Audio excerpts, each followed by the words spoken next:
Benjamin Donnie Ritchie is dead. Just after midnight on May 20th, 2025, the state of Indiana carried out the execution of the 45-year-old inmate by lethal injection at the Indiana State Prison in Michigan City. It marked only the second execution in the state in over 15 years.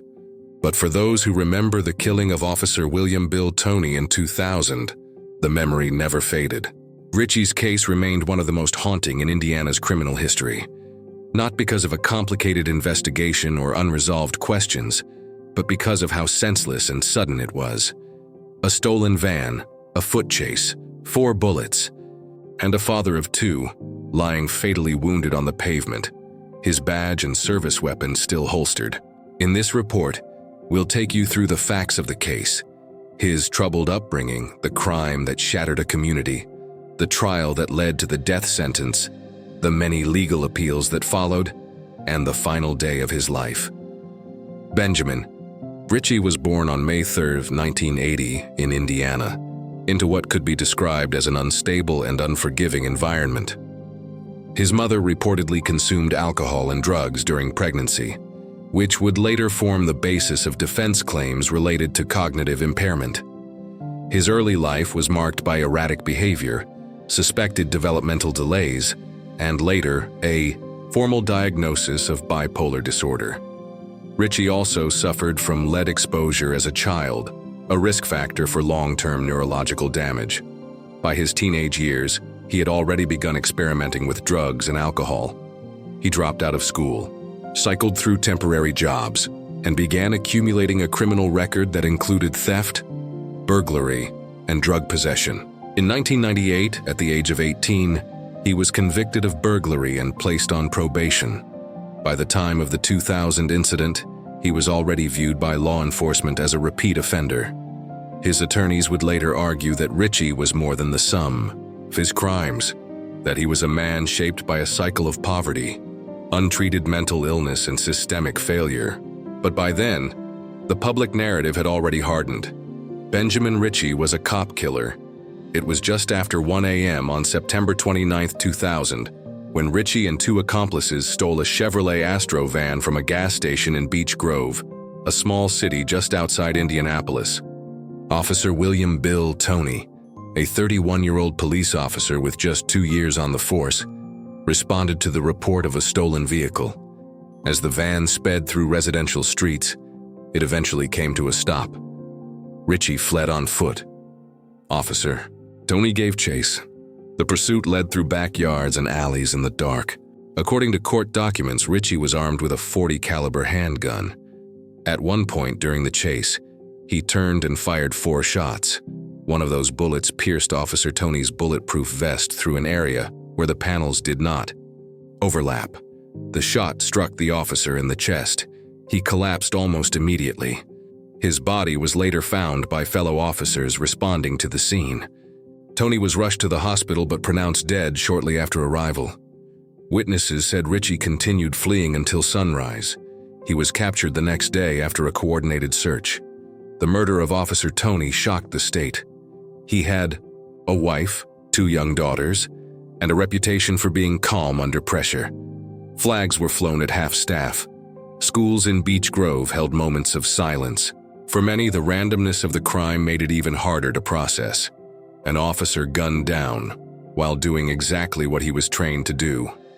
Following his arrest, Benjamin Ritchie was charged with capital murder and several related offenses. The prosecution pushed for the death penalty from the outset. At trial in August 2002, prosecutors emphasized the deliberate nature of the shooting, that Ritchie had time to decide, to turn, to aim, and to fire. They argued that it wasn't a struggle or a panic, but an execution.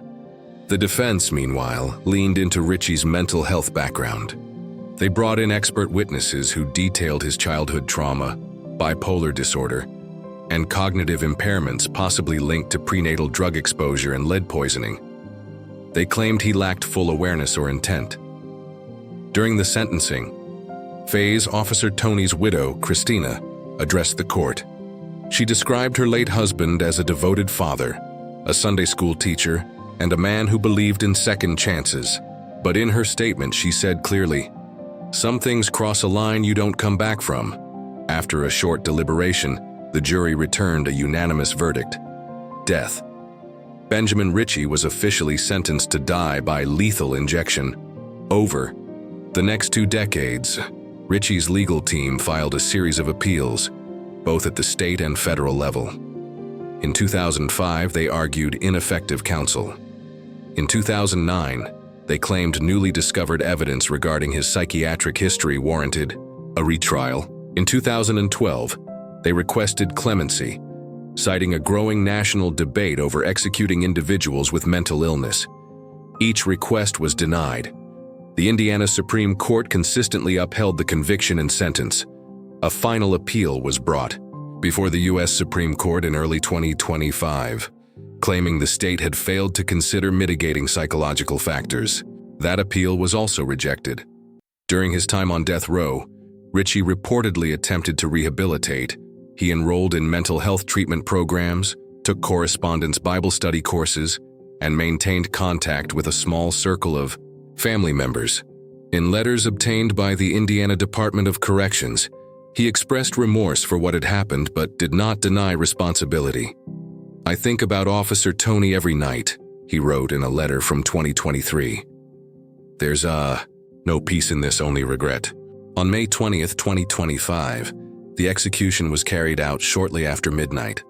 The location, Indiana State Prison in Michigan City.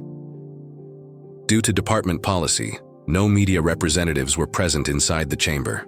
Witnesses included Ritchie's attorney, Steve Schutte, and members of Officer Toney's family, including his widow, his now adult daughters, and his brother, who is also a police officer.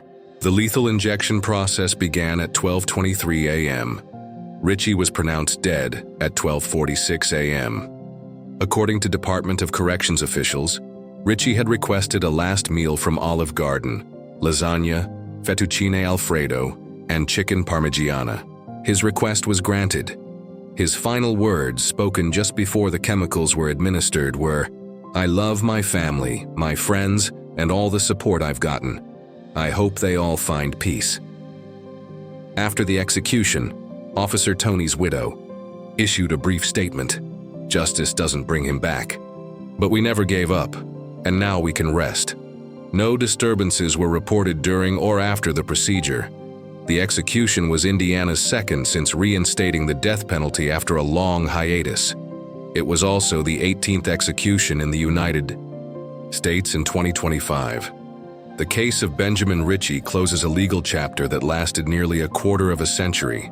From the initial crime to the final injection, every stage of the process was marked by trauma, legal scrutiny, and unresolved questions about rehabilitation, mental health, and the limits of the justice system. While the sentence has been carried out, the impact of that night in September 2000, the shot that ended the life of Officer Bill Toney, will remain in the hearts of his family, his community, and the badge he wore.